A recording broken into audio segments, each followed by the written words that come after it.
بسم اللہ الرحمن الرحیم۔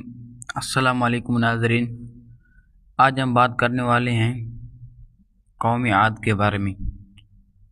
فرینڈس، قوم عاد ایک قدیم اور طاقتور قوم تھی جو حضرت نوح علیہ السلام کے کچھ نسلوں بعد وجود میں آئی۔ یعنی جب حضرت نوح علیہ السلام کا طوفان ختم ہوا، طوفان ختم ہونے کے بعد یہ قوم وجود میں آئی۔ یہ لوگ عرب کے علاقے احقاف کے ریگستان میں رہتے تھے۔ اللہ نے انہیں طاقت، مضبوط جسم اور بڑے بڑے قد اور بہترین باغات، محل عطا کی تھی۔ ان کے شہر بڑے اور اونچے ستونوں اور مضبوط عمارتوں سے بھرے ہوئے تھے۔ دنیا انہیں عاد اولیٰ کے نام سے یاد کرتی تھی۔ اللہ تعالیٰ نے انہیں بہت ساری نعمتوں سے نوازا تھا۔ ان کی نعمتیں قوم عاد پر دنیا کی ہر آسانی دی گئی تھی۔ سرسبز بہتے ہوئے چشمے اور مضبوط اور اونچے محل، طاقتور جسم اور زراعت میں کمال۔ لیکن اللہ تبارک و تعالیٰ کی نعمتیں ملنے کے باوجود یہ لوگ غرور اور تکبر میں مبتلا ہو گئے۔ تو آج ہم بات کرنے والے قوم عاد کا گناہ کون سا تھا۔ نعمتوں کے باوجود قوم عاد نے 3 بڑے گناہ کی۔ نمبر 1، اللہ تعالیٰ کے ساتھ شرک کیا، یعنی بتوں کو اللہ تعالیٰ کے ساتھ شریک بنایا۔ نمبر 2، تکبر، اپنی طاقت پر غرور کرتے تھے۔ نمبر 3، ظلم، یعنی کمزوروں پر زیادتی، زمین میں فساد پھیلاتے تھے۔ یہ کہتے تھے ہم سے بڑا کون ہے، کوئی ہمیں شکست نہیں دے سکتا۔ حضرت ہود علیہ السلام کی دعوت، اللہ تعالیٰ نے ان کی ہدایت کے لیے حضرت ہود کو نبی بنا کر بھیجا۔ حضرت ہود نے فرمایا تم صرف اللہ کی عبادت کرو اور اس کے نعمتوں کا شکر ادا کرو، غرور مت کرو، اگر تم باز نہ آئے تو اللہ کا عذاب تم پر آئے گا۔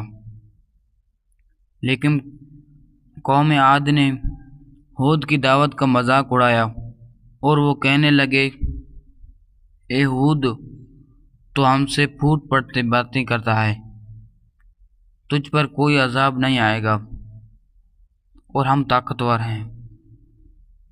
صرف چند لوگ ایمان لائے، باقی سب نے نافرمانی جاری رکھی۔ جب عذاب کا آغاز شروع کیا، اللہ تعالیٰ نے قوم عاد کو متنبع کرنے کے لیے کرنے سے پہلے خشک سالی بھیجی، یعنی 3 سال ان پر بارش نہیں ہوئی، کھیت سوکھ پڑے، جانور مرنے لگے اور پانی ختم ہو گیا۔ لیکن یہ پھر بھی نہیں مانے۔ سیاہ بادلوں کا دھوکہ۔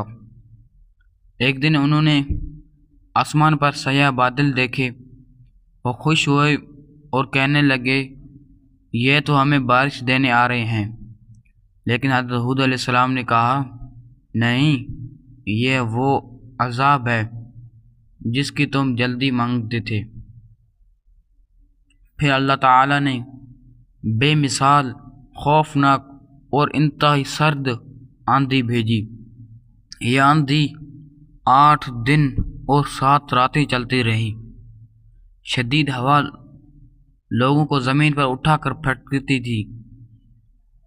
ان کے مضبوط اور اونچے جسم ریت کے تنکوں کی طرح اڑ گئے، ان کے بڑے بڑے محل گر گئے، پوری قوم تباہ ہو گئی۔ قرآن کہتا ہے وہ ایسے گر گئے جیسے کھجور کے کھوکھلے تنے ہوں۔ آخرکار عاد کی پوری قوم ختم ہو گئی، صرف حضرت ہود علیہ السلام اور ان کے قوم، ان کے ساتھ ایمان لانے والے محفوظ رہے۔ تو فرینڈز، قوم عاد سے ہمیں یہ سبق ملتا ہے کہ غرور و تکبر انسان کو برباد کر دیتا ہے۔ اللہ کی نعمتیں شکر مانگتے ہیں نافرمانی نہیں۔ اللہ کا عذاب جب آتا ہے تو طاقتور، دولت، عمارتیں کسی کو نہیں بچا سکتی۔ انبیاء کی بات ماننے میں کامیابی ہے۔ امید ہے آپ کو یہ کہانی اچھی لگی ہوگی۔ اگر ہماری کہانی آپ کو اچھی لگے تو ایک لائک اور اچھی خاصی کمنٹ کر دینا تاکہ ہمارے حوصلہ افزائی ہو سکے۔ انشاءاللہ نیکسٹ ویڈیو کے ساتھ ملیں گے۔ اپنا ضرور خیال رکھنا۔ خدا حافظ۔